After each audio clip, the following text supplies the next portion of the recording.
Free fire game খেলার জন্য বর্তমানে কত দামি দামি ফোন ইউজ করা হয়, যেমন আসুস রক ফোন, আইফোন এবং স্যামসাং ফোন। আজকে কেউ নেই বলে। কিন্তু গাইস, তোমরা কি জানো 2018 সাল থেকে 2022 সাল পর্যন্ত কোন ফোনগুলি দিয়ে বেশি গেম প্লে করা হতো? আসসালামু আলাইকুম। এখনই বলে দিচ্ছি সেই তিনটা ফোনের নাম, কিন্তু সেটা জানার আগে আপনি ফ্রি ফায়ার এবং পাবজির ভিতরে কোন গেমটা বেশি ভালোবাসেন? যদি আপনি আমার মতো ফ্রি ফায়ারকে ভালোবাসেন তাহলে অবশ্যই চ্যানেলটা সাবস্ক্রাইব করে ভিডিওতে একটা লাইক দিয়ে দেন, আর যদি আপনি পাবজিকে ভালোবাসেন তাহলে অবশ্যই কমেন্ট বক্সে লিখে জানান। সেই তিনটা ফোনের নাম আমি এক এক করে বলতেছি। Number 1 Samsung J5।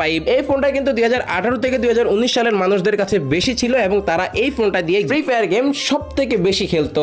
Good job. Number 2 Samsung J7। এই ফোনটাও স্যামসাং J5 থেকে আরেকটু ভালো ফোন ছিল, যার কারণে এই ফোনটা 2020 সালে অনেক বেশি ফেমাস হয়ে গিয়েছিল।